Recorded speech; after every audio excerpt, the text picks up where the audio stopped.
A pilgrimage of reason. Let us begin with a parable.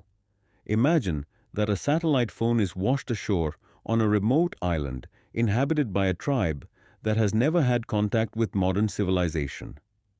The natives play with the numbers on the dial pad and hear different voices upon hitting certain sequences. At first, they assume that it's the device itself that makes these noises. Some of the cleverer natives, the scientists of the tribe, assemble an exact replica and press the numbers again. Once more, they hear the voices. The conclusion seems obvious to them. This particular combination of crystals, metals, and chemicals produces what seem like human voices. To them, the voices are simply properties of the device. But the tribal sage summons the scientists for a discussion.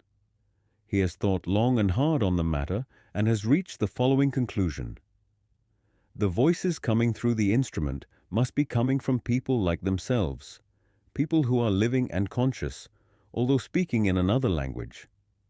Instead of assuming that the voices are merely properties of the handset, they should investigate the possibility that, through some mysterious communication network, they are in touch with other humans.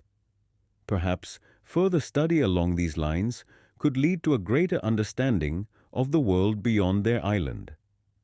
But the scientists simply laugh at the sage and say, "Look, when we damage the instrument, the voices stop coming.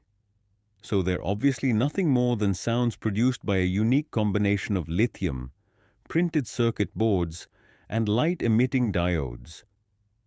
In this parable, we see how easy it is to let preconceived theories shape the way we view evidence instead of letting the evidence shape our theories. A Copernican leap may thus be prevented by 1,000 Ptolemaic epicycles. Defenders of Ptolemy's geocentric model of the solar system resisted Copernicus's heliocentric model by using the concept of epicycles to explain away observations of planetary motion that conflicted with their model. And in this, it seems to me, lies the peculiar danger, the endemic evil, of dogmatic atheism. Take such utterances as, "We should not ask for an explanation of how it is that the world exists. It is here and that's all." Or, "Since we cannot accept a transcendent source of life, we choose to believe the impossible, that life arose spontaneously by chance from matter." Or, "The laws of physics are lawless laws that arise from the void, end of discussion." At first sight, they appear to be rational arguments with a special authority because of their no-nonsense tone. But this is no proof that they are, in fact, either rational or arguments. To make a rational argument that such and such is the case, one must provide reasons to support it. Suppose, then, we doubt what someone who gives an utterance like this is arguing, or more radically, question whether they are really arguing anything at all. One way to understand their statement is to find out what evidence, if any, they offer to support the truth of their claims. If the utterance is indeed rational and an argument, it must provide reasons in its favor from science or philosophy. Moreover, anything that would count against the claim, or that would compel the speaker to withdraw it as mistaken, must also be laid out. But if no reason or evidence is offered in its support, then there is no reason or evidence that it is a rational argument. When the sage in the parable tells the scientist to investigate all dimensions of the evidence, he suggests that failing to explore what seems prima facie, reasonable and promising, precludes the possibility of a greater understanding of the world beyond the island inhabited by the tribe. Now, it often seems to those who are not atheists as if there is no conceivable piece of evidence that would be accepted by apparently scientific-minded dogmatic atheists as sufficient reason to concede there might be a God after all.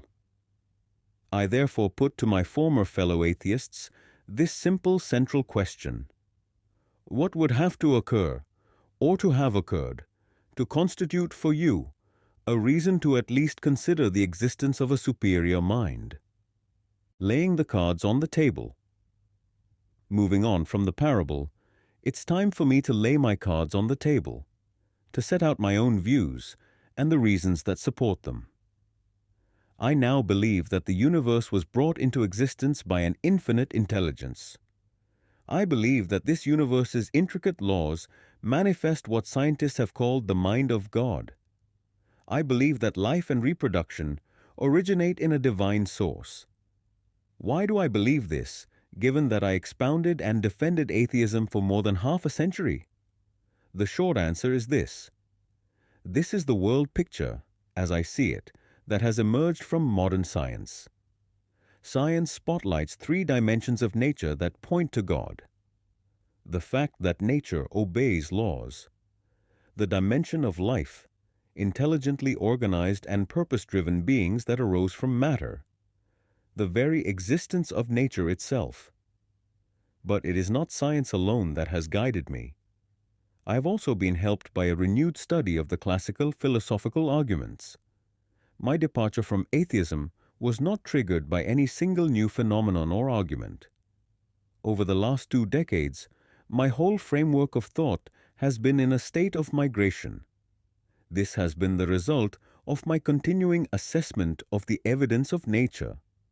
When I finally came to recognize the existence of God, it was not a paradigm shift. My paradigm remains, as Plato scripted Socrates to insist in the Republic. We must follow the argument wherever it leads. You might ask how I, a philosopher, can speak to issues treated by scientists. The best way to answer this is with another question. Are we engaging in science or philosophy here?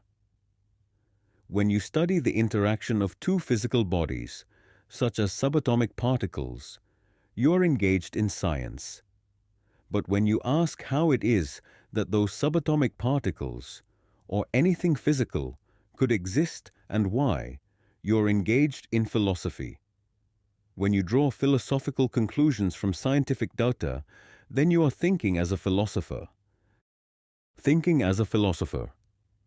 Let's apply this insight here. In 2004, I said that the origin of life cannot be explained if you start with matter alone.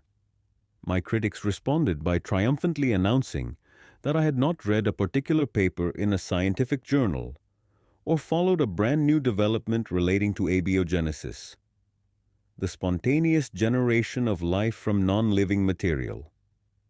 In doing so, they missed the whole point. My concern was not with this or that fact of chemistry or genetics, but with the fundamental question. What does it mean for something to be alive, and how does this relate to the body of chemical and genetic facts viewed as a whole? To think at this level is to think as a philosopher. At the risk of sounding immodest, I must say this is properly the job of philosophers, not scientists as scientists. The competence specific to scientists gives them no advantage when considering this question, just as a star baseball player has no special competence on the dental benefits of a particular toothpaste. Of course, scientists are just as free to think as philosophers as anyone else. And naturally, not all scientists will agree with my interpretation of the facts they generate. But their disagreements will have to stand on their own philosophical merit. In other words, if scientists are engaged in philosophical analysis, neither their authority nor their expertise as scientists is relevant. This should be easy to see. For instance, if a scientist presents views on the economics of science, such as making claims about the number of jobs created by science and technology, they must make their case in the court of economic analysis. Likewise, a scientist who speaks as a philosopher will have to furnish a philosophical case. As Albert Einstein himself said, "The man of science is a poor philosopher." Happily, this is not always the case. The leaders of science over the last 100 years, along with some of today's most influential scientists, have built a philosophically compelling vision of a rational universe that sprang from a divine mind. As it happens, this is the particular view of the world that I now find to be the soundest philosophical explanation of a multitude of phenomena encountered by scientists and laypeople alike. Three domains of scientific inquiry have been especially important to me, and I will now consider them in the light of today's evidence. The first is the question that has puzzled, and continues to puzzle, most reflective scientists. How did the laws of nature come to be? The second is evident to all.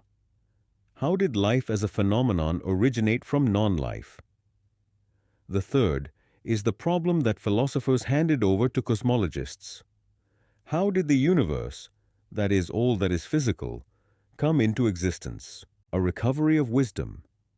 As for my new position on the classical philosophical debates about God, I was persuaded above all by the philosopher David Conway's argument for God's existence in his book, The Recovery of Wisdom, From Here to Antiquity in Quest of Sophia. Conway, a distinguished British philosopher at Middlesex University, is equally at home with classical and modern philosophy. The God whose existence is defended by Conway and myself is the God of Aristotle. Conway writes, in sum, to the being whom he considered to be the explanation of the world and its broad form, Aristotle ascribed the following attributes: immutability, immateriality, omnipotence, omniscience, oneness or indivisibility, perfect goodness, and necessary existence. There is an impressive correspondence between this set of attributes and those traditionally ascribed to God within the Judeo-Christian tradition. It is one that fully justifies us in viewing Aristotle as having had the same divine being in mind as the cause of the world that is the object of worship of these two religions. As Conway sees it, the God of the monotheistic religions has the same attributes as the God of Aristotle. In his book, Conway defends what he calls the classical conception of philosophy. This is the view that the explanation of the world and its broad form is that it is the creation of a supreme omnipotent and omniscient intelligence, more commonly referred to as God, who created it in order to bring into existence and sustain rational beings. God created the world to bring into being a race of rational creatures. Conway believes, and I concur, that it is possible to learn of the existence and nature of this Aristotelian God through the exercise of unaided human reason. I must stress that my discovery of the divine has occurred purely on a natural level, without any reference to supernatural phenomena. It has been an exercise in what is traditionally called natural theology. This discovery has had no connection with any of the revealed religions, nor do I claim to have had any personal experience of God, or any experience that could be called supernatural or miraculous. In short, my discovery of the divine has been a pilgrimage of reason, not of faith. Who wrote the laws of nature? Perhaps the most popular and intuitively plausible argument for God's existence is the so-called argument from design. According to this argument, the design that is apparent in nature suggests the existence of a cosmic designer. I have often stressed that this is actually an argument to design from order, as such arguments proceed from the perceived order in nature to show evidence of design, and thus a designer. Although I was once sharply critical of the argument to design, I have since come to see that, when correctly formulated, this argument constitutes a persuasive case for the existence of God. Developments in two areas in particular have led me to this conclusion: the origin of the laws of nature and the related insights of eminent modern scientists, the origin of life and reproduction. What do I mean by the laws of nature? By law, I simply mean a regularity or symmetry in nature. Some common textbook examples illustrate this concept. Boyle's law stipulates that given constant temperature, the product of the volume and pressure of a fixed quantity of an ideal gas is constant. According to Newton's first law of motion, an object at rest will remain at rest unless acted upon by an external and unbalanced force. Similarly, an object in motion will remain in motion unless acted upon by such a force. The law of the conservation of energy states that the total amount of energy in an isolated system remains constant. The important point is not merely that there are regularities in nature, but that these regularities are mathematically precise, universal, and interconnected. Einstein spoke of them as reason incarnate.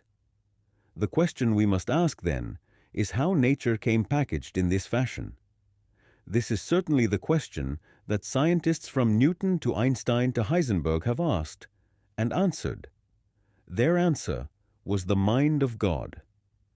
Now, this way of thinking is not limited to well-known pre-modern theistic scientists like Isaac Newton and James Maxwell. On the contrary, many prominent scientists of the modern era have regarded the laws of nature as thoughts of the mind of God. For instance, Stephen Hawking ends his best-selling A Brief History of Time with this passage: "If we discover a complete theory, it should in time be understandable by everyone, not just by a few scientists. Then we shall all, philosophers, scientists, and just ordinary people, be able to take part in the discussion of the question of why it is that we and the universe exist. If we find the answer to that, it would be the ultimate triumph of human reason, for then we should know the mind of God." On the previous page, he posed an even more profound question. Even if there is only one possible unified theory, it is just a set of rules and equations. What is it that breathes fire into the equations and makes a universe for them to describe? Hawking had more to say on this in later interviews. The overwhelming impression is one of order. The more we discover about the universe, the more we find that it is governed by rational laws. And you still have the question, why does the universe bother to exist? If you like, you can define God to be the answer to that question. Who wrote all those books? Long before Hawking, Einstein used similar language. I want to know how God created this world. I want to know his thoughts. The rest are details. In my book, God and Philosophy, I once argued that we cannot make too much of such passages, since Einstein had stated that he believed in Spinoza's God. For Baruch Spinoza, the words God and nature were synonymous, leading many to conclude that Einstein, through the lens of Judaism, Christianity, and Islam, was unequivocally an atheist and even a spiritual father of all atheists.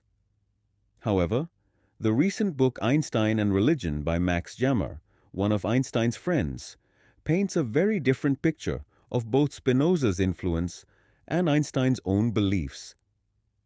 Jammer shows that Einstein's knowledge of Spinoza was actually quite limited.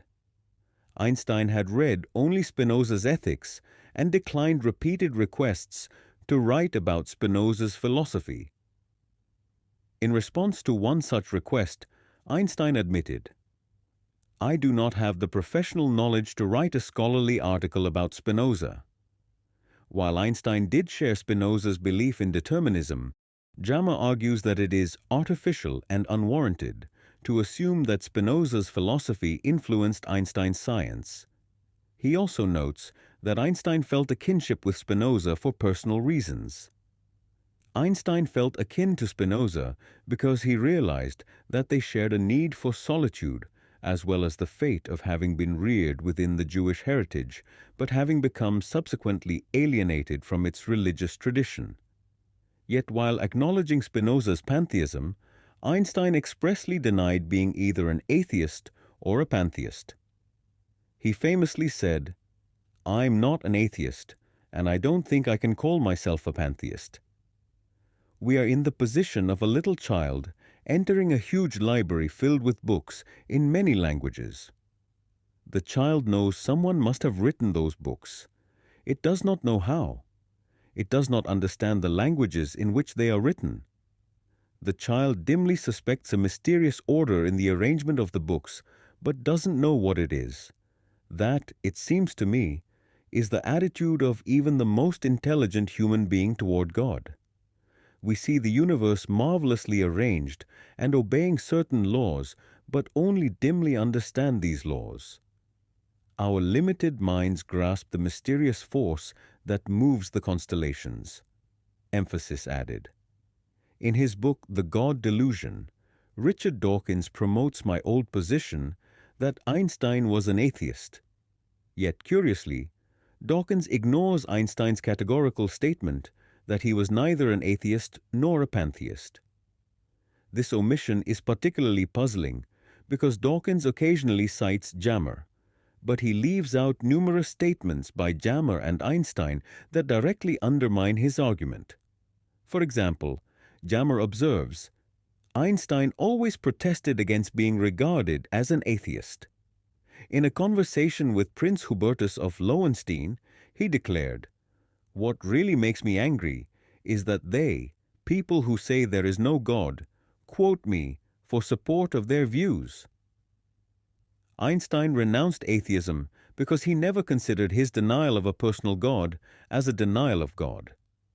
But unlike Spinoza, who equated the denial of a personal God with identifying God as nature, Einstein believed that God manifests himself in the laws of the universe as a spirit vastly superior to that of man, and one in the face of which we, with our modest powers, must feel humble. Einstein agreed with Spinoza that he who knows nature knows God, but not because nature is God. Rather, because the pursuit of science, the study of nature, leads ultimately to religion.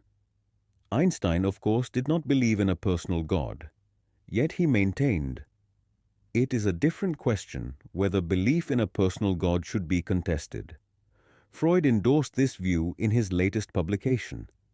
I myself would never engage in such a task, for such a belief seems to me preferable to any lack of a transcendental outlook on life, and I wonder whether one can ever successfully render to the majority of mankind a more sublime means to satisfy its metaphysical needs. To sum up, concludes Jammer, Einstein, like Maimonides and Spinoza, categorically rejected any anthropomorphism in religious thought. Einstein's superior mind. Einstein's views on a transcendent source of the universe's rationality are evident in his use of phrases like superior mind, illimitable superior spirit, and mysterious force that moves the constellations. He consistently spoke of the profound order and rationality of nature, which he saw as pointing towards something far greater than humanity. On science and rationality. I have never found a better expression than religious for this trust in the rational nature of reality and its peculiar accessibility to the human mind. Where this trust is lacking, science degenerates into an uninspired procedure. On reverence for rationality. Whoever has undergone the intense experience of successful advances in science is moved by profound reverence for the rationality made manifest in existence. The grandeur of reason incarnate in existence on intelligibility of the universe. A conviction, akin to religious feeling, of the rationality or intelligibility of the world lies behind all scientific work of a higher order. This firm belief, bound up with deep feeling, in a superior mind that reveals itself in the world of experience, represents my conception of God. On nature's laws and humility. Everyone who is seriously engaged in the pursuit of science becomes convinced that the laws of nature manifest the existence of a spirit vastly superior to that of men, and one in the face of which we must feel humble. Einstein's personal belief. My religiosity consists of a humble admiration of the infinitely superior spirit who reveals himself in the slight details we are able to perceive with our frail and feeble minds. That deeply emotional conviction of the presence of a superior reasoning power revealed in the incomprehensible universe, forms my idea of God. Quantum leaps toward God. Einstein, the discoverer of relativity, was not the only great scientist who saw a connection between the laws of nature and the mind of God. The progenitors of quantum physics, the other great scientific discovery of modern times, Max Planck, Werner Heisenberg, Erwin Schrödinger, and Paul Dirac, have all made similar statements, and I reproduce a few of these below. Werner Heisenberg, famous for Heisenberg's uncertainty principle and matrix mechanics, said, "In the course of my life, I have repeatedly been compelled to ponder on the relationship of these two regions of thought, science and religion, for I have never been able to doubt the reality of that to which they point." On another occasion he said, "Wolfgang Pauli asked me quite unexpectedly, 'Do you believe in a personal God?' 'May I rephrase your question?' I asked. I myself should prefer the following formulation. Can you, or anyone else, reach the central order of things or events, whose existence seems beyond doubt, as directly as you can reach the soul of another human being?' I am using the term soul quite deliberately so as not to be misunderstood. If you put your question like that, I would say yes. If the magnetic force that has guided this particular compass, and what else was its source but the central order, should ever become extinguished, terrible things may happen to mankind, far more terrible even than concentration camps and atom bombs. Another quantum pioneer, Erwin Schrödinger, who developed wave mechanics, stated, "The scientific picture of the world around me is very deficient. It gives me a lot of factual information, puts all our experience in a magnificently consistent order, but is ghastly silent about all that is really near to our heart, that really matters to us. It cannot tell a word about the sensation of red and blue, bitter and sweet, feelings of delight and sorrow. It knows nothing of beauty and ugly, good or bad, God and eternity."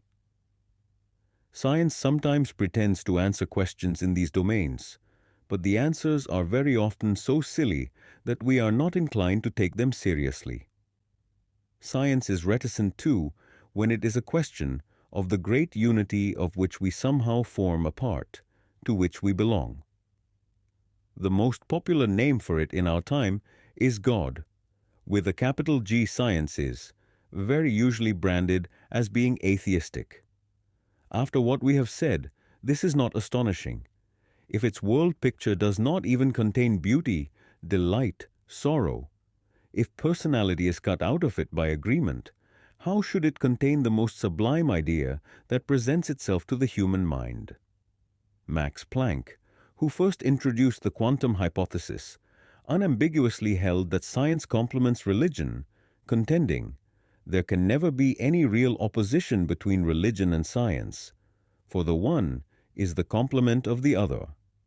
He also said, "Religion and natural science are fighting a joint battle in an incessant, never-relaxing crusade against skepticism and against dogmatism, against unbelief and superstition, and therefore, on to God." Paul A. M. Dirac, who complemented Heisenberg and Schrödinger with a third formulation of quantum theory, observed that God is a mathematician of a very high order, and he used advanced mathematics in constructing the universe. Generations before any of these scientists, Charles Darwin had already expressed a similar view. "Reason tells me of the extreme difficulty, or rather impossibility, of conceiving this immense and wonderful universe, including man with his capability of looking far backwards and far into futurity, as the result of blind chance or necessity. When thus reflecting, I feel compelled to look to a first cause having an intelligent mind, in some degree, analogous to that of man, and I deserve to be called a theist."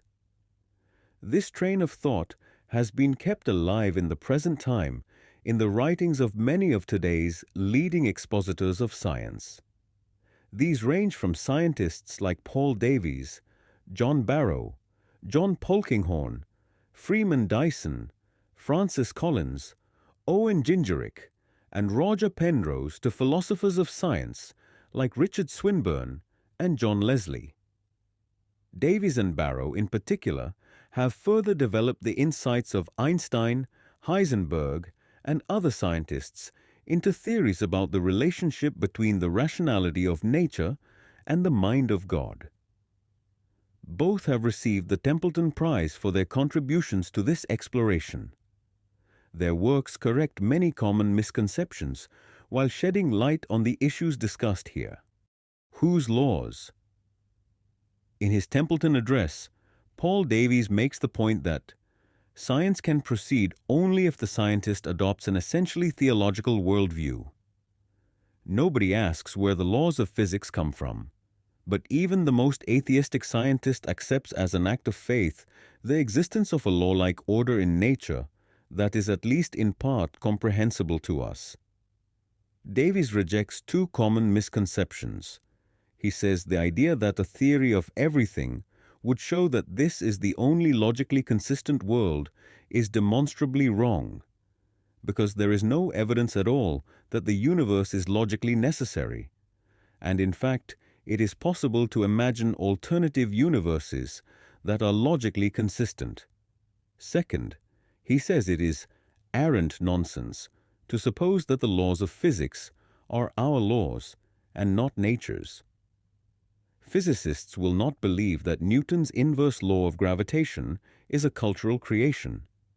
He holds that the laws of physics really exist, and scientists' job is to uncover and not invent them.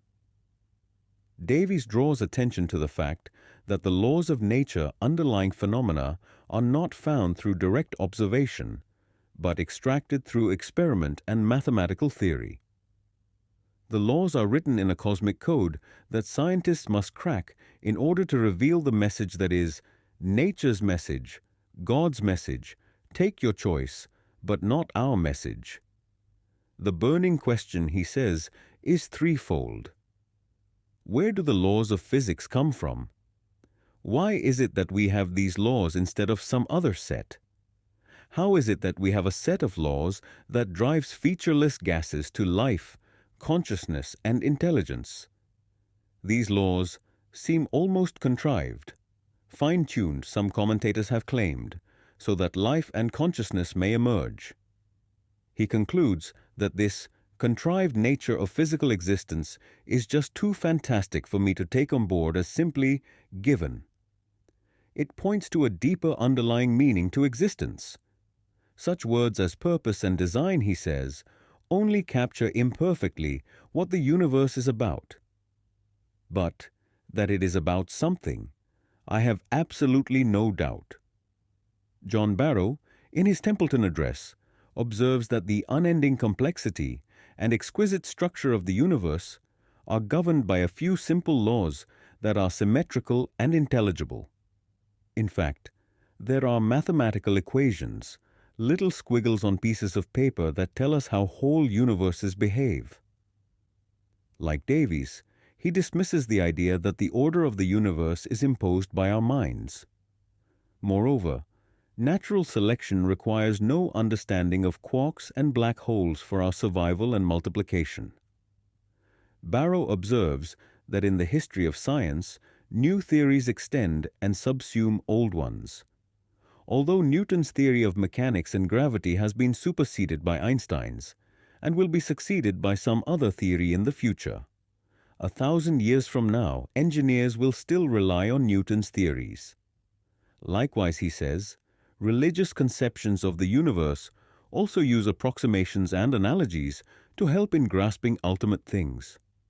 They are not the whole truth, but this does not stop them being a part of the truth. The divine lawmaker. A few philosophers have also written about the divine provenance of the laws of nature. In his book, The Divine Lawmaker, Lectures on Induction, Laws of Nature and the Existence of God, Oxford philosopher John Foster contends that regularities in nature, however you describe them, can be best explained by a divine mind. if you accept the fact that there are laws, then something must impose that regularity on the universe.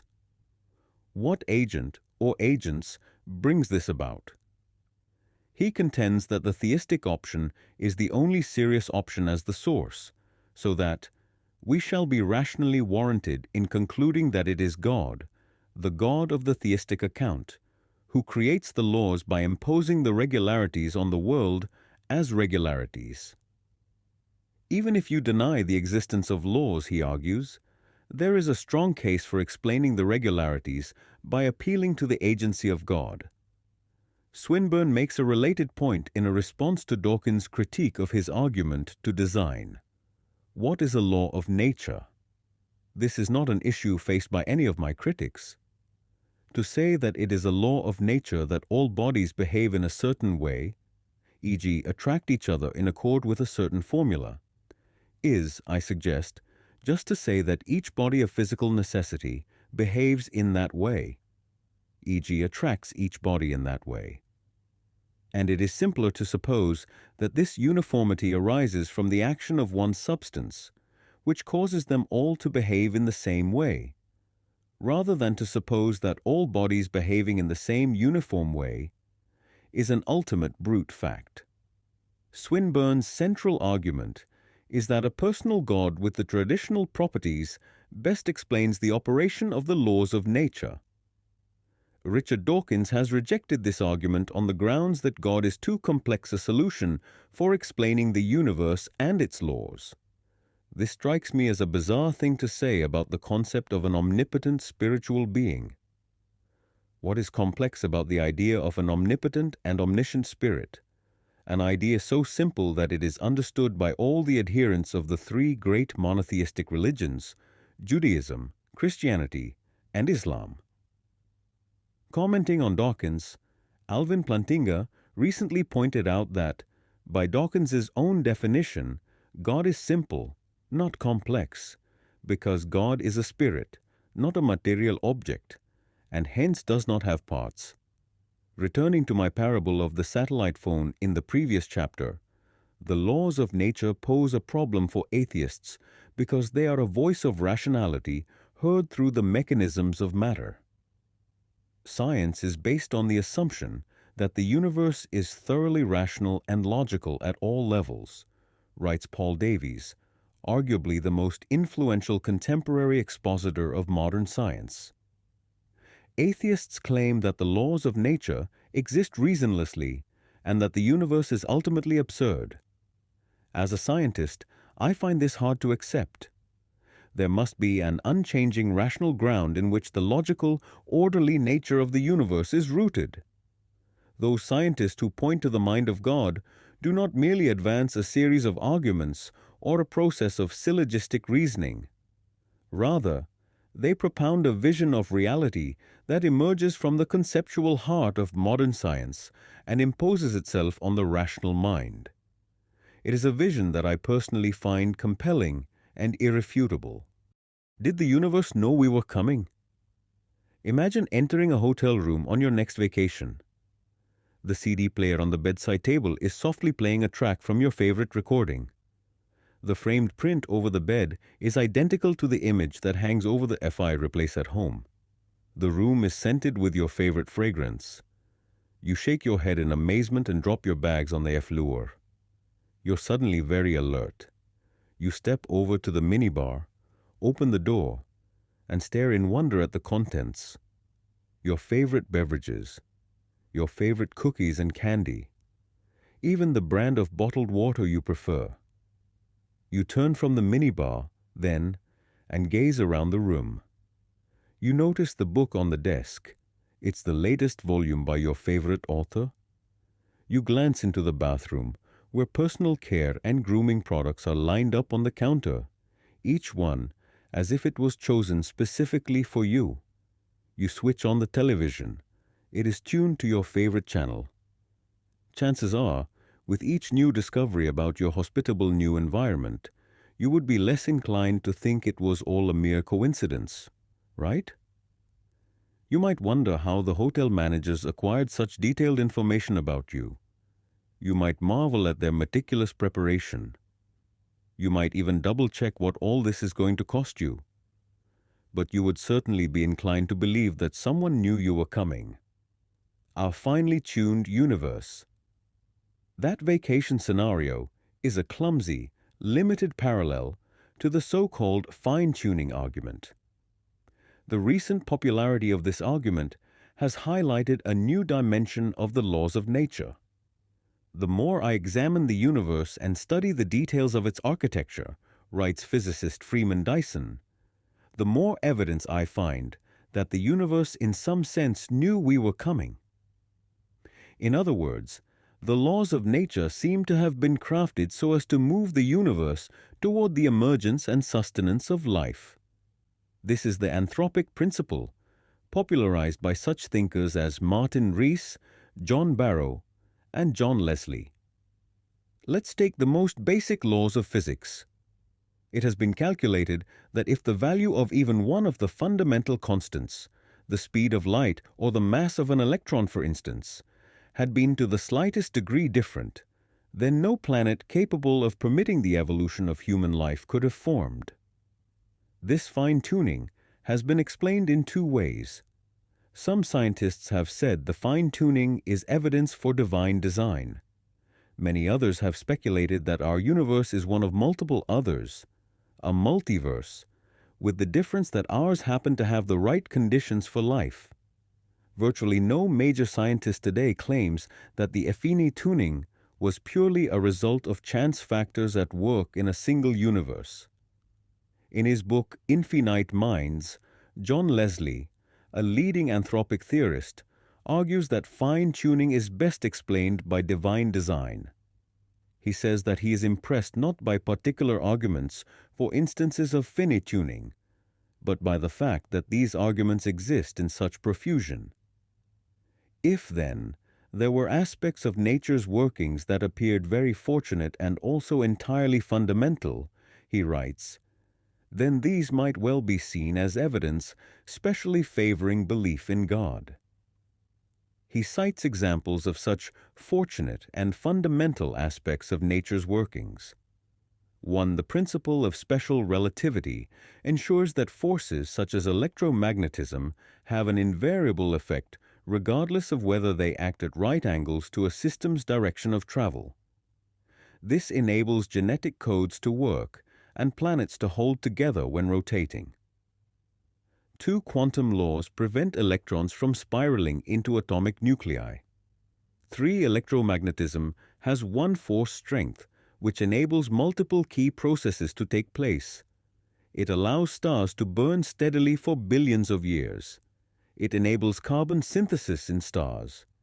It ensures that leptons do not replace quarks, which would have made atoms impossible.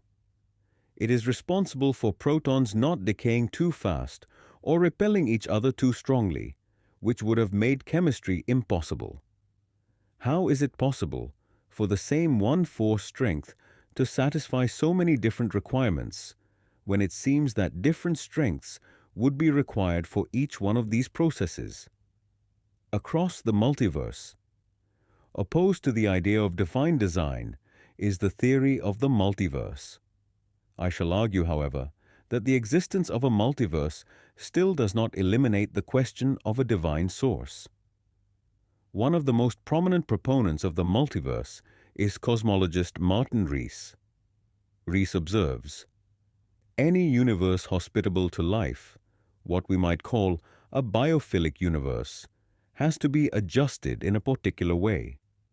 The prerequisites for any life of the kind we know about, long-lived stable stars, stable atoms such as carbon, oxygen, and silicon, able to combine into complex molecules, etc., are sensitive to the physical laws and to the size, expansion rate, and contents of the universe. This could be explained, he says, by the hypothesis that there are many universes with different laws and physical constants, and ours happens to be one belonging to a subset of universes that are conducive to the appearance of complexity and consciousness. If this is the case, fine-tuning would not be surprising. Rees mentions the most influential variations of the multiverse idea. In The Eternal Inflationary Idea of cosmologists Andre Linde and Alex Vilenkin, universes emerge from individual Big Bangs with space-time dimensions entirely different from those of the universe we know. The black hole thesis of Alan Guth, David Harrison, and Lee Smolin holds that universes materialize from black holes in mutually inaccessible space-time domains. Finally, Lisa Randall and Raman Sundram propose that there are universes in different spatial dimensions that may or may not interact gravitationally with each other. Rees points out that these multiverse ideas are highly speculative and require a theory that consistently describes the physics of ultra-high densities, the configuration of structures on extra dimensions, and so forth. He notes that only one of them can be right. And, in fact, he adds, quite possibly none is. There are alternative theories that would lead just to one universe. A blunderbuss theory. Both Paul Davies and Richard Swinburne reject the multiverse idea. Davies, a physicist and cosmologist, writes that it is trivially true that, in an infinite universe, anything that can happen will happen. But this is not an explanation at all. If we are trying to understand why the universe is biofriendly, we are not helped by being told that all possible universes exist. Like a blunderbuss, it explains everything and nothing. By this he means that it is a vacuous claim. If we say that the world and everything in it came into being 5 minutes ago, complete with our memories of living for many years and evidence of events occurring thousands of years ago, then our claim cannot be refuted. It explains everything, and yet nothing. A true scientific explanation, says Davies, is like a single well-aimed bullet. The idea of a multiverse replaces the rationally ordered real world with an infinitely complex charade and makes the whole idea of explanation meaningless. Swinburne is just as strong in his disdain for the multiverse explanation. It is crazy to postulate a trillion causally unconnected universes to explain the features of one universe, when postulating one entity, God, will do the job. 3 things might be said concerning the arguments about fine-tuning. First, it is a hard fact that we live in a universe with certain laws and constants, and life would not have been possible if some of these laws and constants had been different. Second, the fact that the existing laws and constants allow the survival of life does not answer the question of the origin of life.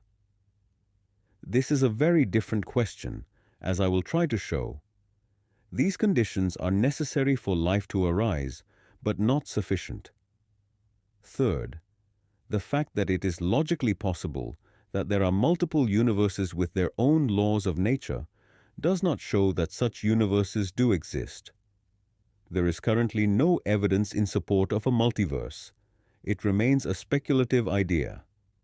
What is especially important here is the fact that the existence of a multiverse does not explain the origin of the laws of nature.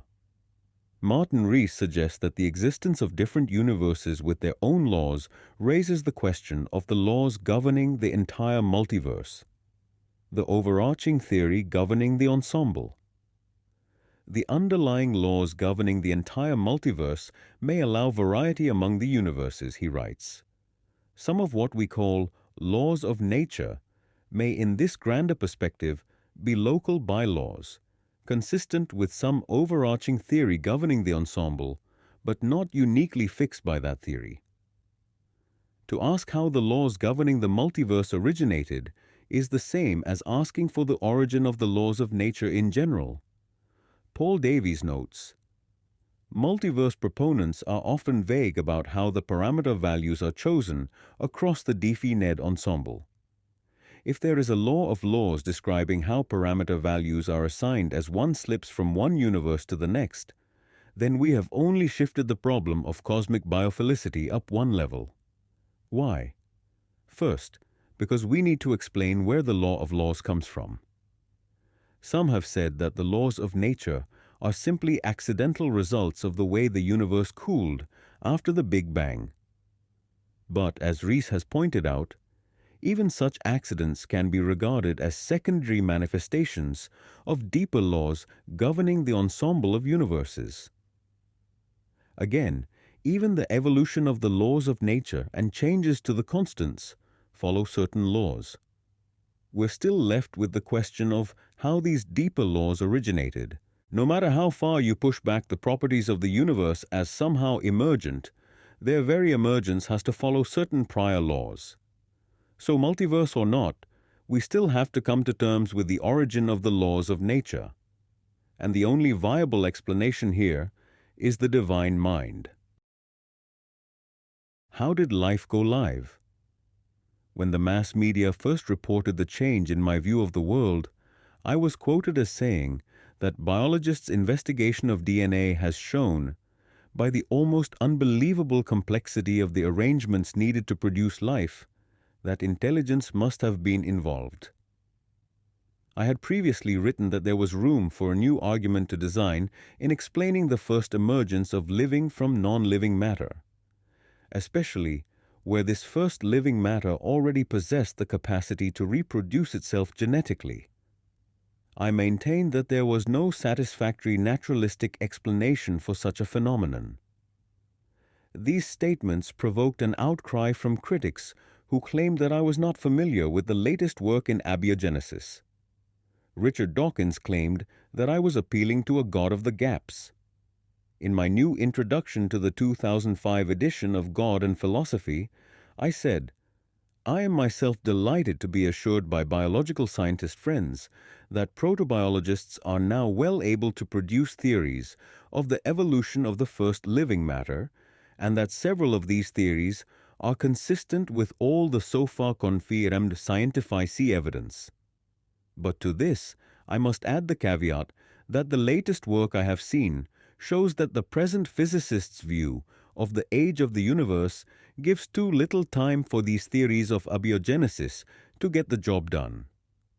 A far more important consideration is the philosophical challenge facing origin of life studies. Most studies on the origin of life are carried out by scientists who rarely attend to the philosophical dimension of their findings.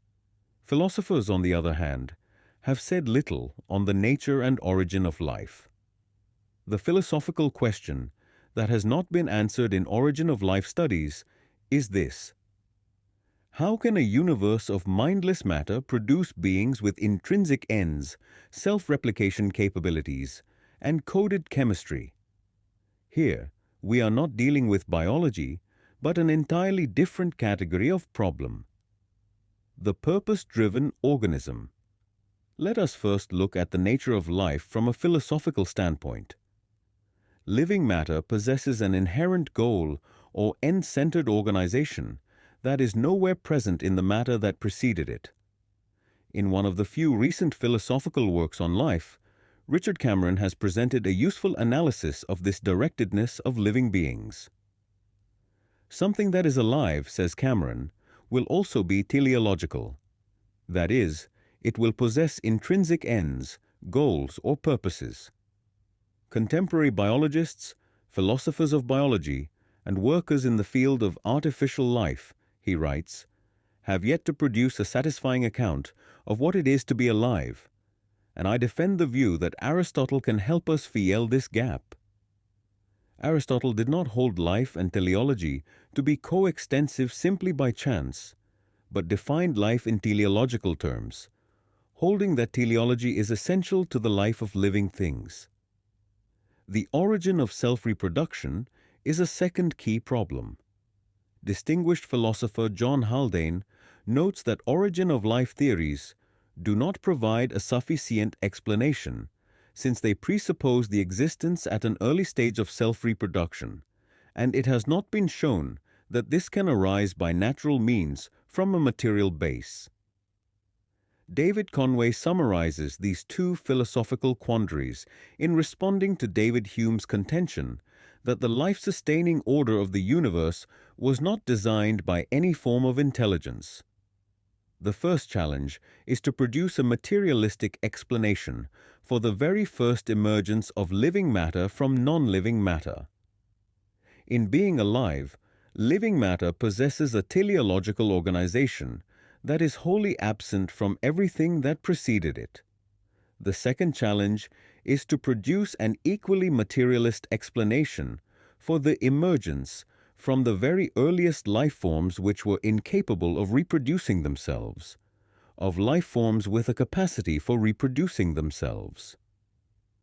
Without the existence of such a capacity, it would not have been possible for different species to emerge through random mutation and natural selection.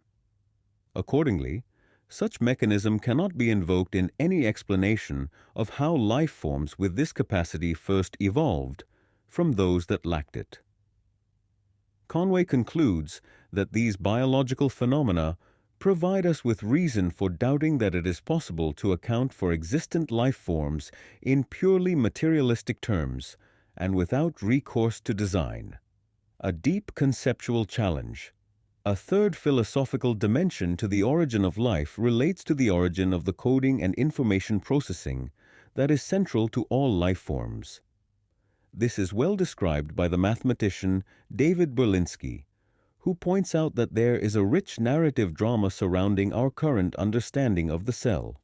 The genetic message in DNA is duplicated in replication and then copied from DNA to RNA in transcription. Following this, there is translation, whereby the message from RNA is conveyed to the amino acids, and finally, the amino acids are assembled into proteins. The cell's two fundamentally different structures of information management and chemical activity are coordinated by the universal genetic code. The remarkable nature of this phenomenon becomes apparent when we highlight the word code. Berlinski writes, "By itself, a code is familiar enough, an arbitrary mapping or a system of linkages between two discrete combinatorial objects. The Morse code, to take a familiar example, coordinates dashes and dots with letters of the alphabet. To note that codes are arbitrary is to note the distinction between a code and a purely physical connection between two objects. To note that codes embody mappings is to embed the concept of a code in mathematical language. To note that codes reflect a linkage of some sort is to return the concept of a code to its human uses. This in turn leads to the big question: can the origins of a system of coded chemistry be explained in a way that makes no appeal whatever to the kinds of facts that we otherwise invoke to explain codes and languages, systems of communication, the impress of ordinary words on the world of matter? Carl Woese, a leader in origin of life studies, draws attention to the philosophically puzzling nature of this phenomenon. Writing in the journal RNA, he says, "The coding, mechanistic, and evolutionary facets of the problem now became separate issues. The idea that gene expression, like gene replication, was underlain by some fundamental physical principle was gone. Not only is there no underlying physical principle, but the very existence of a code is a mystery. The coding rules, the dictionary of codon assignments, are known. Yet they provide no clue as to why the code exists and why the mechanism of translation is what it is." He frankly admits that we do not know anything about the origin of such a system. The origins of translation, that is before it became a true decoding mechanism, are for now lost in the dimness of the past, and I don't wish to engage here in hand-waving speculations as to what polymerization processes might have preceded and given rise to it, or to speculate on the origins of tRNA, tRNA charging systems, or the genetic code. Paul Davies highlights the same problem. He observes that most theories of biogenesis have concentrated on the chemistry of life. But life is more than just complex chemical reactions. The cell is also an information, storing, processing, and replicating system. We need to explain the origin of this information and the way in which the information processing machinery came to exist. He emphasizes the fact that a gene is nothing but a set of coded instructions with a precise recipe for manufacturing proteins. Most important, these genetic instructions are not the kind of information you find in thermodynamics and statistical mechanics. Rather, they constitute semantic information. In other words, they have a specific meaning. These instructions can be effective only in a molecular environment capable of interpreting the meaning in the genetic code. The origin question rises to the top at this point. The problem of how meaningful or semantic information can emerge spontaneously from a collection of mindless molecules subject to blind and purposeless forces presents a deep conceptual challenge. Through a glass darkly. It is true that protobiologists do have theories of the evolution of the first living matter, but they are dealing with a different category of problem. They are dealing with the interaction of chemicals, whereas our questions have to do with how something can be intrinsically purpose-driven and how matter can be managed by symbol processing. But even at their own level, the protobiologists are still a long way from any definitive conclusions. This is highlighted by two prominent origin of life researchers.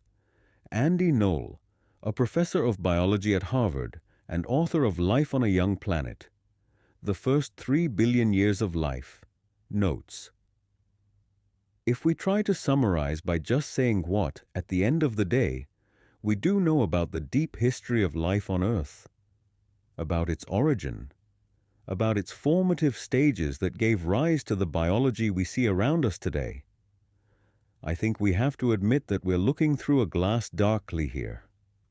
We don't know how life started on this planet. We don't know exactly when it started. We don't know under what circumstances."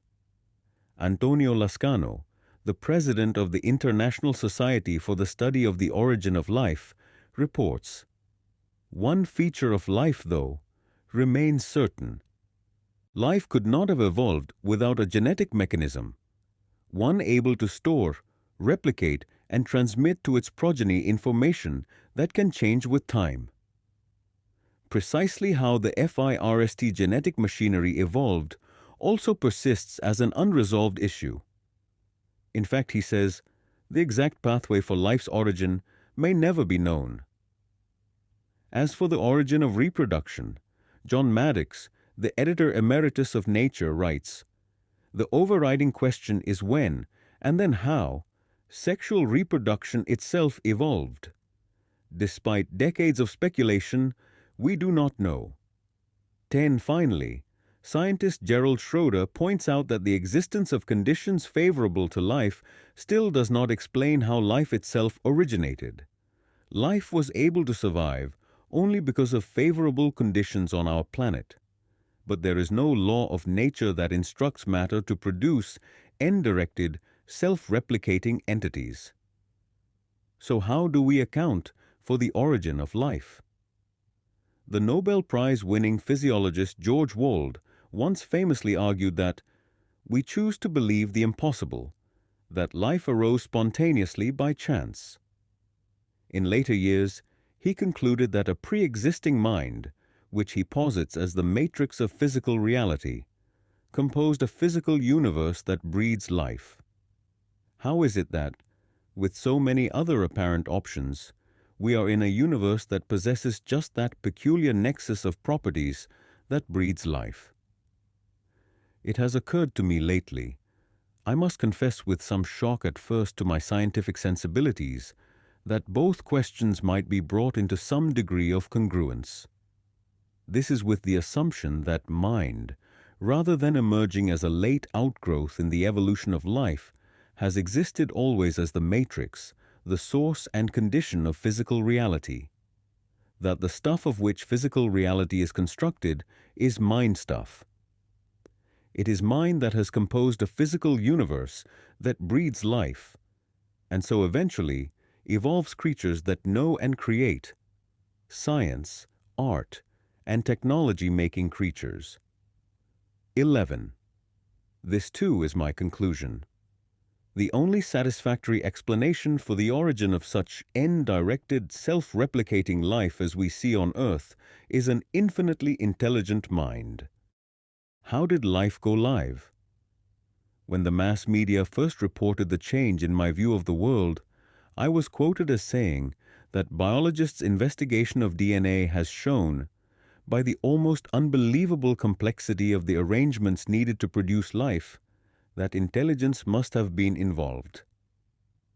I had previously written that there was room for a new argument to design in explaining the first emergence of living from non-living matter, especially where this first living matter already possessed the capacity to reproduce itself genetically. I maintained that there was no satisfactory naturalistic explanation for such a phenomenon. These statements provoked an outcry from critics who claimed that I was not familiar with the latest work in abiogenesis. Richard Dawkins claimed that I was appealing to a God of the gaps.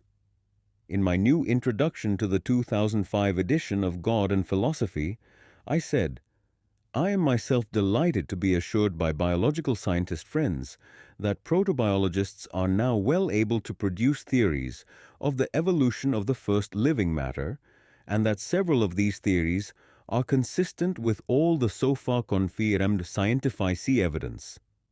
But to this, I must add the caveat that the latest work I have seen shows that the present physicists' view of the age of the universe gives too little time for these theories of abiogenesis to get the job done. A far more important consideration is the philosophical challenge facing origin of life studies. Most studies on the origin of life are carried out by scientists who rarely attend to the philosophical dimension of their findings. Philosophers, on the other hand, have said little on the nature and origin of life. The philosophical question that has not been answered in origin of life studies is this: how can a universe of mindless matter produce beings with intrinsic ends, self-replication capabilities, and coded chemistry? Here, we are not dealing with biology, but an entirely different category of problem. The purpose-driven organism. Let us first look at the nature of life from a philosophical standpoint. Living matter possesses an inherent goal or end-centered organization that is nowhere present in the matter that preceded it. In one of the few recent philosophical works on life, Richard Cameron has presented a useful analysis of this directedness of living beings. Something that is alive, says Cameron, will also be teleological. That is, it will possess intrinsic ends, goals, or purposes. Contemporary biologists, philosophers of biology, and workers in the field of artificial life, he writes, have yet to produce a satisfying account of what it is to be alive, and I defend the view that Aristotle can help us fill this gap. Aristotle did not hold life and teleology to be coextensive simply by chance, but defined life in teleological terms, holding that teleology is essential to the life of living things. The origin of self-reproduction is a second key problem. Distinguished philosopher John Haldane notes that origin of life theories do not provide a sufficient explanation, since they presuppose the existence at an early stage of self-reproduction, and it has not been shown that this can arise by natural means from a material base. David Conway summarizes these two philosophical quandaries in responding to David Hume's contention that the life-sustaining order of the universe was not designed by any form of intelligence. The first challenge is to produce a materialistic explanation for the very first emergence of living matter from non-living matter. In being alive, living matter possesses a teleological organization that is wholly absent from everything that preceded it. The second challenge is to produce an equally materialist explanation for the emergence from the very earliest life forms which were incapable of reproducing themselves, of life forms with a capacity for reproducing themselves. Without the existence of such a capacity, it would not have been possible for different species to emerge through random mutation and natural selection. Accordingly, such mechanism cannot be invoked in any explanation of how life forms with this capacity first evolved from those that lacked it. Conway concludes that these biological phenomena provide us with reason for doubting that it is possible to account for existent life forms in purely materialistic terms and without recourse to design. A deep conceptual challenge. A third philosophical dimension to the origin of life relates to the origin of the coding and information processing that is central to all life forms. This is well described by the mathematician David Berlinski, who points out that there is a rich narrative drama surrounding our current understanding of the cell. The genetic message in DNA is duplicated in replication and then copied from DNA to RNA in transcription. Following this, there is translation, whereby the message from RNA is conveyed to the amino acids, and finally, the amino acids are assembled into proteins. The cell's two fundamentally different structures of information management and chemical activity are coordinated by the universal genetic code. The remarkable nature of this phenomenon becomes apparent when we highlight the word code. Berlinski writes, "By itself, a code is familiar enough, an arbitrary mapping or a system of linkages between two discrete combinatorial objects. The Morse code, to take a familiar example, coordinates dashes and dots with letters of the alphabet. To note that codes are arbitrary is to note the distinction between a code and a purely physical connection between two objects. To note that codes embody mappings is to embed the concept of a code in mathematical language. To note that codes reflect a linkage of some sort is to return the concept of a code to its human uses. This in turn leads to the big question: can the origins of a system of coded chemistry be explained in a way that makes no appeal whatever to the kinds of facts that we otherwise invoke to explain codes and languages, systems of communication, the impress of ordinary words on the world of matter?" Carl Woese, a leader in origin of life studies, draws attention to the philosophically puzzling nature of this phenomenon. Writing in the journal RNA, he says, "The coding, mechanistic, and evolutionary facets of the problem now became separate issues. The idea that gene expression, like gene replication, was underlain by some fundamental physical principle was gone. Not only is there no underlying physical principle, but the very existence of a code is a mystery. The coding rules, the dictionary of codon assignments, are known, yet they provide no clue as to why the code exists and why the mechanism of translation is what it is." He frankly admits that we do not know anything about the origin of such a system. The origins of translation, that is, before it became a true decoding mechanism, are for now lost in the dimness of the past, and I don't wish to engage here in hand-waving speculations as to what polymerization processes might have preceded and given rise to it, or to speculate on the origins of tRNA, tRNA charging systems, or the genetic code. Paul Davies highlights the same problem. He observes that most theories of biogenesis have concentrated on the chemistry of life. But life is more than just complex chemical reactions. The cell is also an information, storing, processing, and replicating system. We need to explain the origin of this information and the way in which the information processing machinery came to exist. He emphasizes the fact that a gene is nothing but a set of coded instructions with a precise recipe for manufacturing proteins.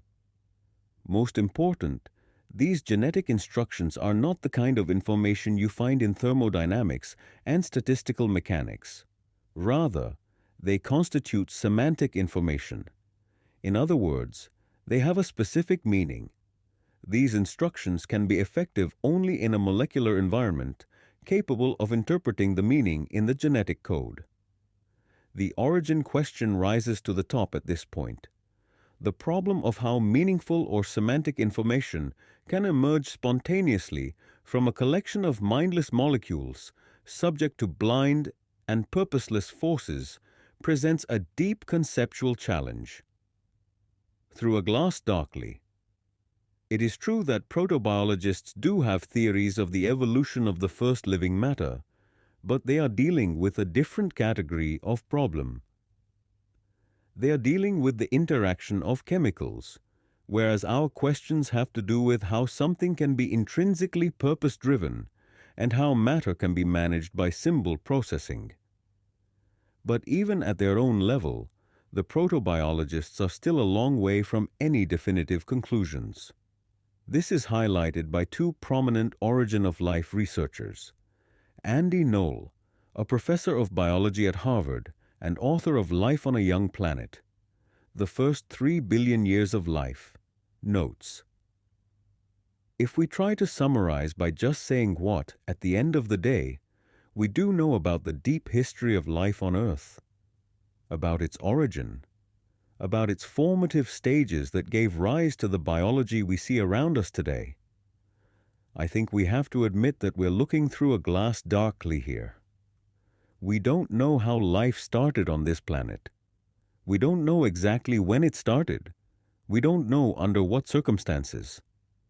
Antonio Lascano, the president of the International Society for the Study of the Origin of Life, reports, "One feature of life, though, remains certain. Life could not have evolved without a genetic mechanism, one able to store, replicate, and transmit to its progeny information that can change with time. Precisely how the FIRST genetic machinery evolved also persists as an unresolved issue. In fact," he says, "the exact pathway for life's origin may never be known." As for the origin of reproduction, John Maddox, the editor emeritus of Nature, writes, "The overriding question is when, and then how, sexual reproduction itself evolved. Despite decades of speculation, we do not know." Finally, scientist Gerald Schroeder points out that the existence of conditions favorable to life still does not explain how life itself originated. Life was able to survive only because of favorable conditions on our planet. But there is no law of nature that instructs matter to produce end-directed, self-replicating entities. So how do we account for the origin of life? The Nobel Prize-winning physiologist George Wald once famously argued that we choose to believe the impossible, that life arose spontaneously by chance. In later years, he concluded that a pre-existing mind, which he posits as the matrix of physical reality, composed a physical universe that breeds life. How is it that, with so many other apparent options, we are in a universe that possesses just that peculiar nexus of properties that breeds life? It has occurred to me lately, I must confess with some shock at first to my scientific sensibilities, that both questions might be brought into some degree of congruence. This is with the assumption that mind, rather than emerging as a late outgrowth in the evolution of life, has existed always as the matrix, the source and condition of physical reality. That the stuff of which physical reality is constructed is mind stuff. It is mind that has composed a physical universe that breeds life, and so eventually evolves creatures that know and create, science, art, and technology-making creatures. 11. This too is my conclusion. The only satisfactory explanation for the origin of such end-directed, self-replicating life as we see on Earth is an infinitely intelligent mind. Did something come from nothing? In a scene late in the movie The Sound of Music, Maria, played by Julie Andrews, and Captain Von Trapp, played by Christopher Plummer, finally confess their love for one another.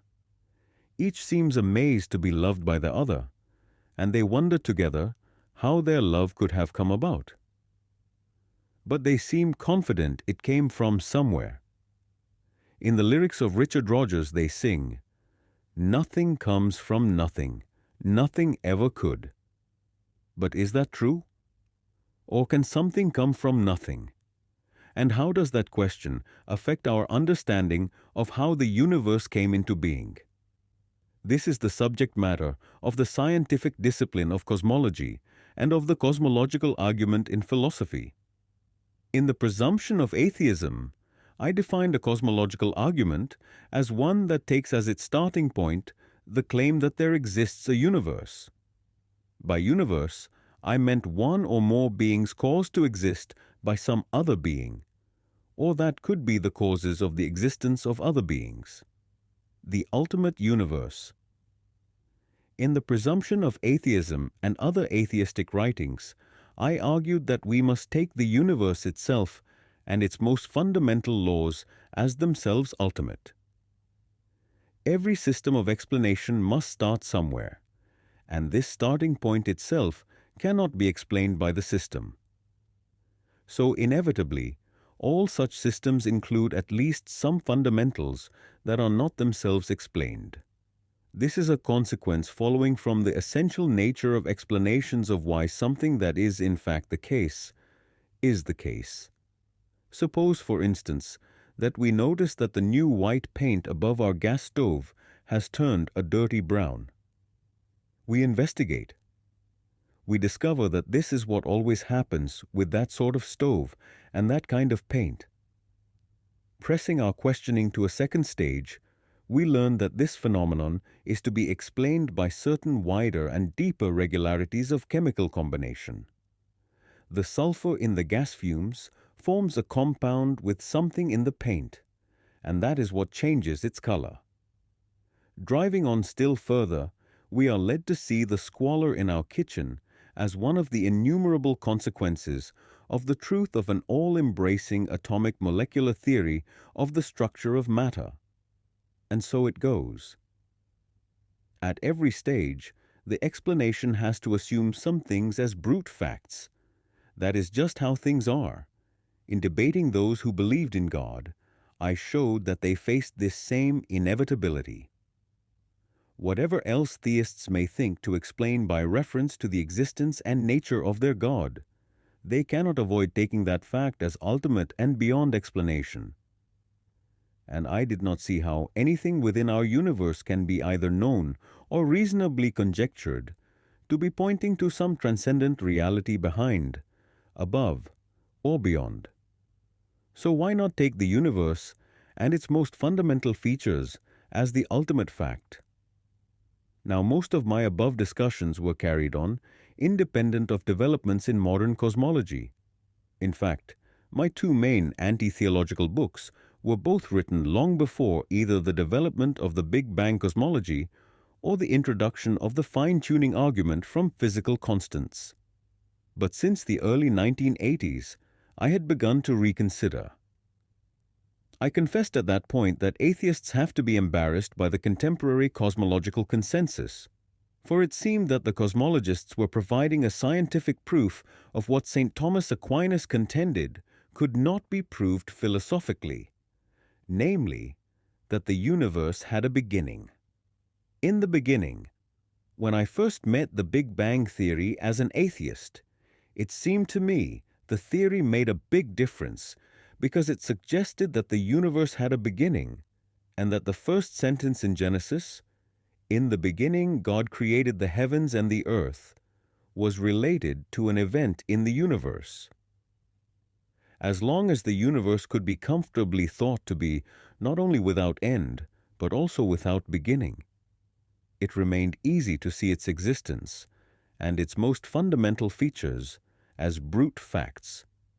And if there had been no reason to think the universe had a beginning, there would be no need to postulate something else that produced the whole thing. But the Big Bang theory changed all that. If the universe had a beginning, it became entirely sensible, almost inevitable, to ask what produced this beginning. This radically altered the situation.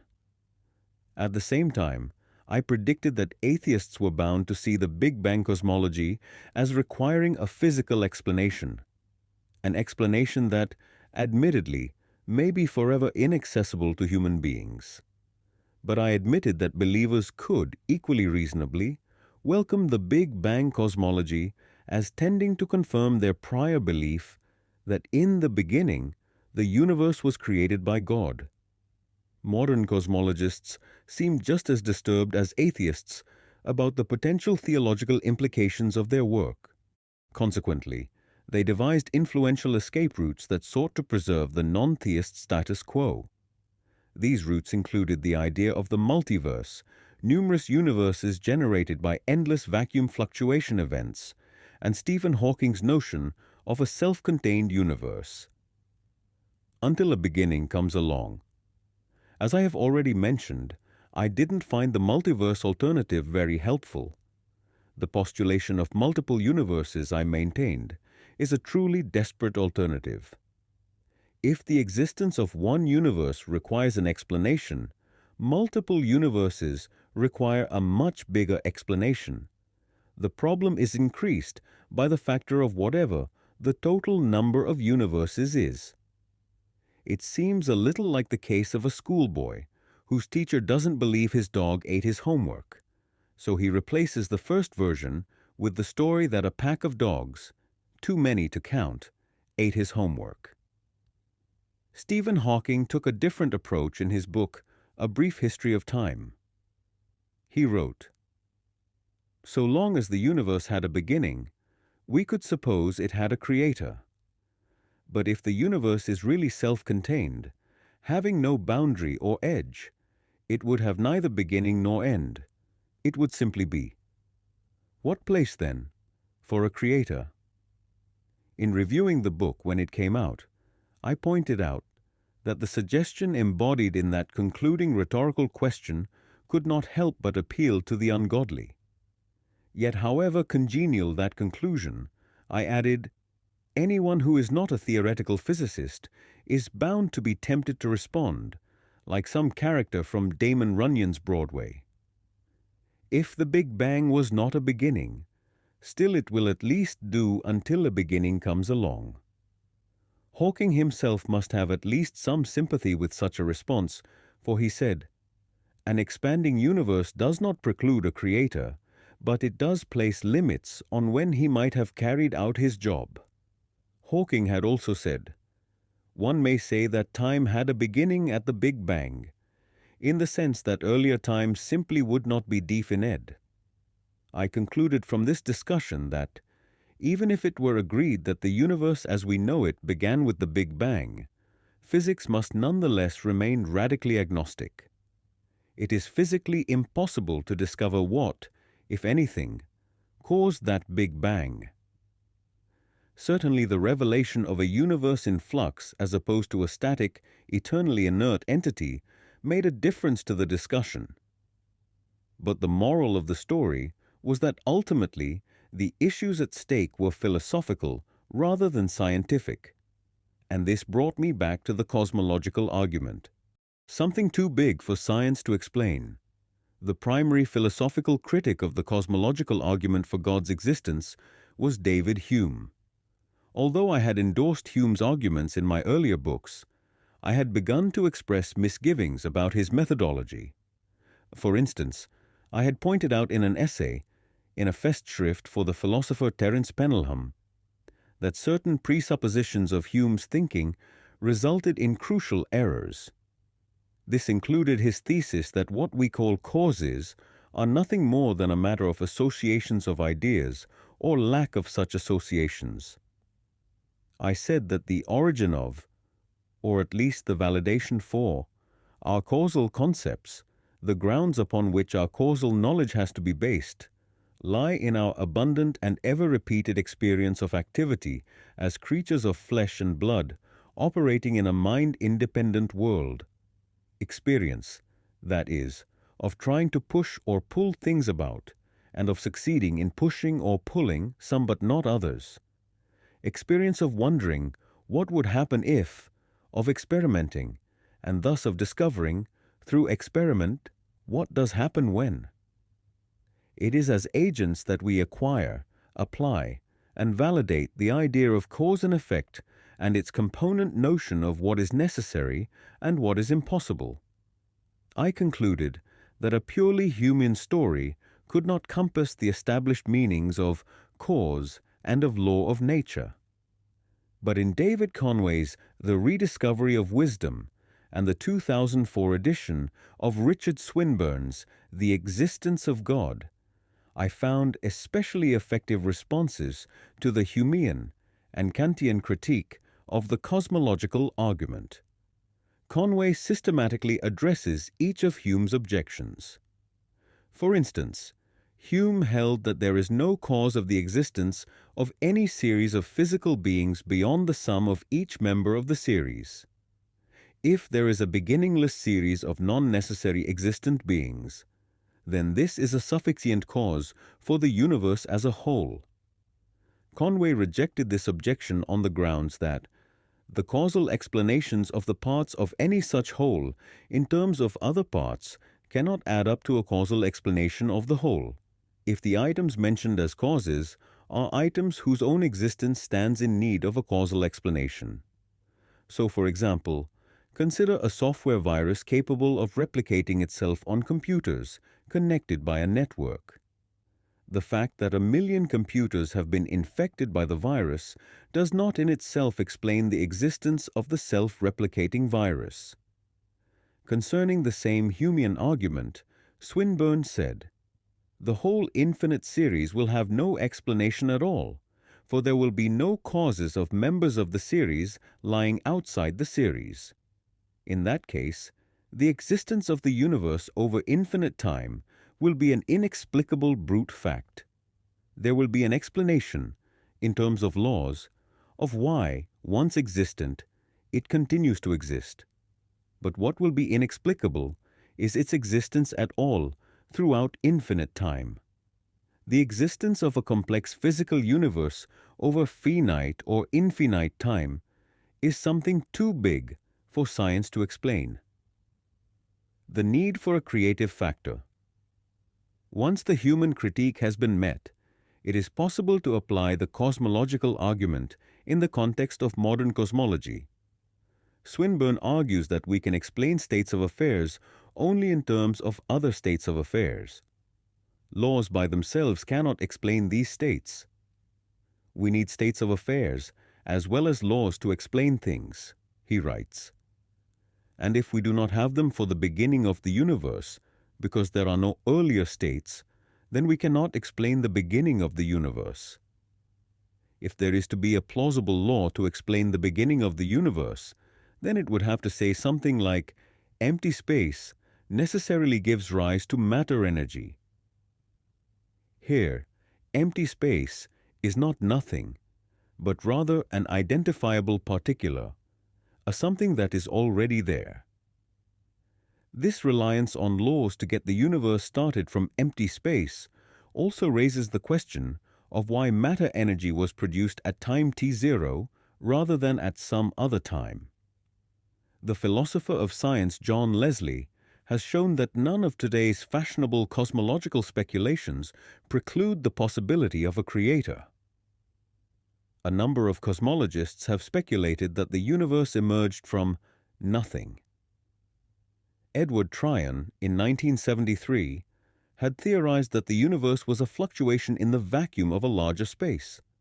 He argued that the total energy of the universe was zero because the gravitational binding energy of the universe is shown as a negative quantity in physicists' equations. Using another approach, Jim Hartle, Stephen Hawking, and Alex Vilenkin have speculated that the universe quantum fluctuated into existence from nothing. The nothing is in certain instances a chaotic space-time foam with fantastically high energy density.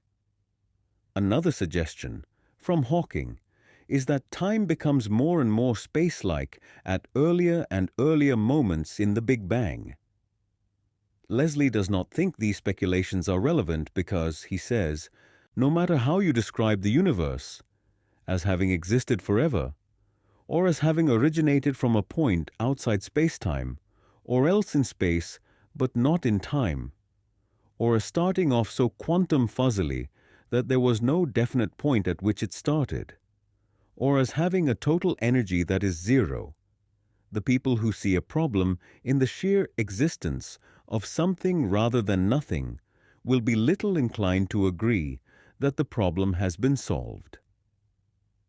If you had an equation detailing the probability of something emerging from a vacuum, you would still have to ask why that equation applies. Hawking had, in fact, noted the need for a creative factor to breathe fire into the equations. In an interview soon after the publication of A Brief History of Time, Hawking acknowledged that his model did not have any bearing on the existence of God. In saying that the laws of physics determined how the universe began, we are only saying that God didn't choose to set the universe going in some arbitrary way that we couldn't understand. It says nothing about whether or not God exists, just that he is not arbitrary. A good inductive argument. The old attempt to explain the universe by reference to an infinite series of causes has been recast in the language of modern cosmology. But John Leslie finds this unsatisfactory. Some people, he remarks, claim that the existence of the universe at any given moment can be explained by the fact that it existed at an earlier moment and so on, ad infinitum. Then there are physicists who believe that the universe existed over infinite time, either through an infinite series of bangs and crunches, or as part of an eternally expanding reality that produces new Big Bang universes. Yet others say the universe existed from a finite past by one way of measuring, but over infinite time by another measure. In response to these approaches, Leslie asserts that the existence even of an infinite series of past events couldn't be made self-explaining, through each even being explained by an earlier one. If there is an infinite series of books about geometry that owe their patent to copying from earlier books, we still do not have an adequate answer as to why the book is the way it is, e.g., it is about geometry, or why there is a book at all. The entire series needs an explanation. Think of a time machine, he writes, that travels into the past so that nobody need ever have designed and manufactured it. Its existence forms a self-explaining temporal loop. Even if time travel made sense, this would surely be nonsense. Richard Swinburne summarizes his exposition of the cosmological argument by saying, "There is quite a chance that if there is a God, he will make something of the finitude and complexity of a universe. It is very unlikely that a universe would exist uncaused, but rather more likely that God would exist uncaused. Hence the argument from the existence of the universe to the existence of God is a good inductive argument." In a recent discussion with Swinburne, I noted that his version of the cosmological argument seems to be right in a fundamental way. Some features of it may need to be amended, but the universe is something that begs an explanation. Richard Swinburne's cosmological argument provides a very promising explanation, probably the finally right one. Finding space for God. It is the stuff of Shakespeare. In the first act of Macbeth, one of Shakespeare's most famous plays, Macbeth and Banquo, two generals in the king's army, encounter a trio of witches. The witches speak to them and then disappear. An amazed Banquo says, "The earth hath bubbles, as the water has, and these are of them. Whither are they vanished?" "Into the air," answers Macbeth, and what seemed corporal melted as breath into the wind. It is entertaining theatre and fine literature. But although the idea of a person who can melt as breath into the wind seldom presents a problem for fans of theatre and literature, it has in the past posed quite an obstacle for this philosopher seeking to follow the evidence wherever it may lead. There's no one there in God and Philosophy and later publications. I argued that the concept of God was not coherent because it presupposed the idea of an incorporeal, omnipresent spirit. My rationale was fairly straightforward. As we understand it in ordinary meanings and corresponding usage, a person is a creature of flesh and blood. In this respect, the expression person without a body seemed nonsensical, like the little rhyme credited to Hughes Mearns. As I was walking up the stair, I met a man who wasn't there. He wasn't there again today. Oh, how I wish he'd go away. To say person without a body is much like saying someone who isn't there. If we want to speak of person without a body, we shall need to provide some appropriate means of identifying and re-identifying the person in some new sense of the word person. Later philosophers such as Peter Strawson and Bede Rundle have continued to develop this critique. Most recently, we find a version of this argument in the work of John Gaskin, a professor of philosophy and fellow of Trinity College, Dublin. He writes, "The absence of a body is therefore not only factual grounds for doubting whether a person exists, there's no one there. It is also grounds for doubting whether such a bodiless entity could possibly be an agent." Although formidable, this critique has been credibly addressed by theists. Since the 1980s and 1990s, there has been a renaissance of theism among analytic philosophers. Many of these thinkers have done extensive studies on the attributes traditionally attributed to God and on such concepts as eternity. Two such thinkers, Thomas Tracy and Brian Leftow, have systematically responded to the challenge of defending the coherence of the idea of an incorporeal omnipresent spirit. While Tracy addresses the question of how a bodiless agent can be identified, Leftow attempts to show both why a divine being must be outside space and time, and how a bodiless being can act in the universe. The perfection of agency. In his books, God, Action and Embodiment, and The God Who Acts, Tracy has extensively answered my questions of how it is possible for there to be a person without a body, and how such a person could be identified. Tracy considers persons, human and divine, to be agents that can act intentionally. He sees the human person as an agent organism, a body capable of intentional action. But though all embodied agents, such as human persons, must be psychophysical units, and not minds plus bodies, all agents do not have to be embodied.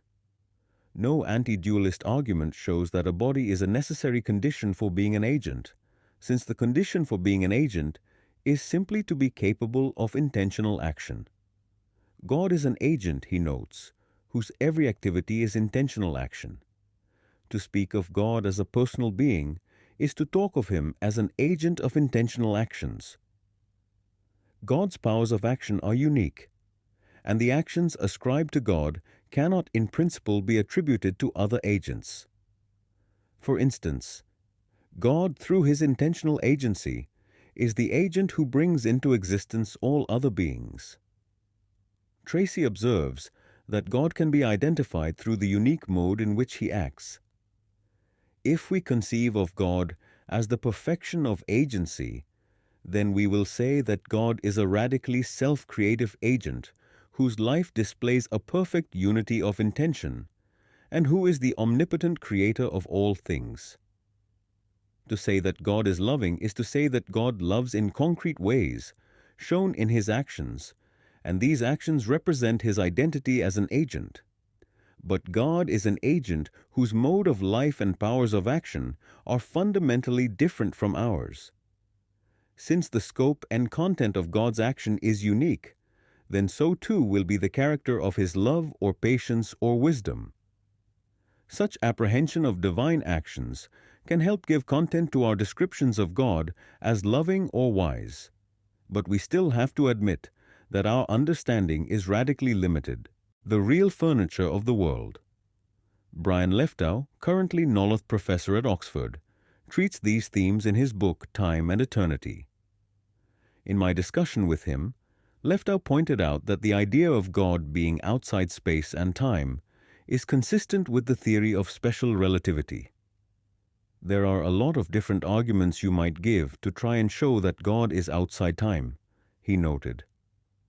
One that impresses me somewhat is simply that if you take special relativity very seriously, you believe that everything that is in time is also in space. It's just a four-dimensional continuum. No theist has ever thought that God was literally there in space. If He's not in space and whatever is in time is in space, then He is not in time. The question then becomes, what sense can you make out of there being a person-like being outside of time? Leftow continued, well, obviously a lot of personal predicates won't apply. He can't forget. You can only forget what's in your past. He can't cease to do something. You can only cease to do something that's over in your past. But there are other personal predicates that don't seem to make an essential reference to time. Things like knowing, which can just be a dispositional state without a temporal reference. And I would argue, intending as well. Having an intention can be a dispositional state such that if certain things were to occur, you would do something. So I'm inclined to think that there are reasons to think that God is outside time, and also that we can make some sense that doesn't drive us into a mystery muddle. The other question he addressed was how it makes sense to talk of an omnipresent spirit acting in space or in the world. If God is timeless, then everything he does, so to speak, all at once, in a single act. He couldn't do one thing first and then another, later on. But that one act might have effects at different times. He might, in one volition, will that the sun rise today and the sun rise tomorrow, and this has effects today and tomorrow. That, however, is not the most basic question. The most basic question is, how could there be a causal connection between a spaceless, timeless being and the entirety of space-time? Whether you can make sense of that depends very much on what your theory of causation is. If you think that the concept of cause involves an essential temporal reference, i.e., that cause is tied to time. For example, a cause is an event that precedes another event and has certain other relations to it, then that's going to be ruled out. But there are analyses of cause that don't involve that essential temporal reference. I myself am inclined to the view that the concept of cause doesn't really have an analysis, that it's just a primitive concept, and that causation itself is a primitive relation. It's part of the real furniture of the world. If the concept of cause doesn't have an analysis, then there isn't anything you can pull out of it by way of an analysis that would rule out a primitive causal connection between a non-temporal God and the whole of time. A coherent possibility. At the very least, the studies of Tracy and Leftow show that the idea of an omnipresent spirit is not intrinsically incoherent if we see such a spirit as an agent outside space and time that uniquely executes its intentions in the spatio-temporal continuum. The question of whether such a spirit exists, as we have seen, lies at the heart of the arguments for God's existence. As to the validity of these arguments, I concur with Conway's conclusion. If the reasoning of the preceding chapter has been sound, there are no good philosophical arguments for denying God to be the explanation of the universe and of the form of order it exhibits. This being so, there is no good reason for philosophers not to return once more to the classical conception of their subject, provided there are no better ways to obtain wisdom. Open to omnipotence. Science qua science cannot furnish an argument for God's existence. But the three items of evidence we have considered in this volume, the laws of nature, life with its teleological organization, and the existence of the universe, can only be explained in the light of an intelligence that explains both its own existence and that of the world. Such a discovery of the divine does not come through experiments and equations, but through an understanding of the structures they unveil and map. Now, all this might sound abstract and impersonal. How, it might be asked, Do I as a person respond to the discovery of an ultimate reality that is an omnipresent and omniscient spirit? I must say again that the journey to my discovery of the divine has thus far been a pilgrimage of reason. I have followed the argument where it has led me, and it has led me to accept the existence of a self-existent, immutable, immaterial, omnipotent, and omniscient being. Certainly, the existence of evil and suffering must be faced. However, philosophically speaking, that is a separate issue from the question of God's existence. From the existence of nature, we arrive at the ground of its existence. Nature may have its imperfections, but this says nothing as to whether it had an ultimate source. Thus, the existence of God does not depend on the existence of warranted or unwarranted evil.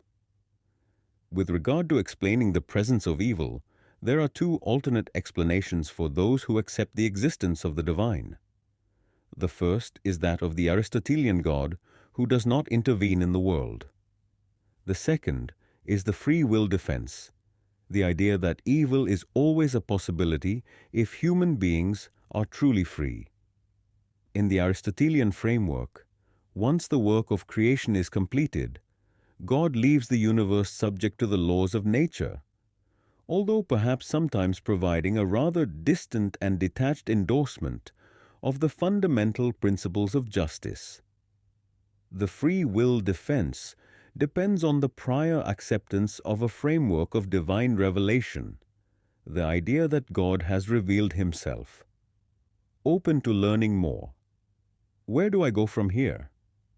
In the Phi RST place, I am entirely open to learning more about the divine reality, especially in the light of what we know about the history of nature. Second, the question of whether the divine has revealed itself in human history remains a valid topic of discussion. You cannot limit the possibilities of omnipotence except to produce the logically impossible. Everything else is open to omnipotence. Appendix B in this volume is an account of my dialogue on this latter theme with the biblical scholar and Anglican Bishop N.T. Wright, with particular reference to the Christian claim that God became man in the person of Jesus Christ. As I have said more than once, no other religion enjoys anything like the combination of a charismatic figure like Jesus and a first-class intellectual like St. Paul. If you're wanting omnipotence to set up a religion, it seems to me that this is the one to beat, willing to connect. I want to return now to the parable with which I began this part. We talked of the satellite phone discovered by the island tribe and the attempts to explain its nature. The parable ended with the tribal sage being ridiculed and ignored by the scientists. But let's imagine it ending differently. The scientists adopt as a working hypothesis the sage's suggestion that the phone is a medium of contact with other humans. After further study, they confirm the conclusion that the phone is connected to a network that transmits the voices of real people. They now accept the theory that intelligent beings exist out there. Some of the more intrepid scientists go even farther. They work to decipher the sounds they hear on the phone. They recognize patterns and rhythms that enable them to understand what is being said. Their whole world changes. They know they are not alone, and at a certain point they make contact. The analogy is easy to apply. The discovery of phenomena like the laws of nature, the communications network of the parable, has led scientists, philosophers, and others to accept the existence of an infinitely intelligent mind. Some claim to have made contact with this mind. I have not yet. But who knows what could happen next? Someday I might hear a voice that says, "Can you hear me now?"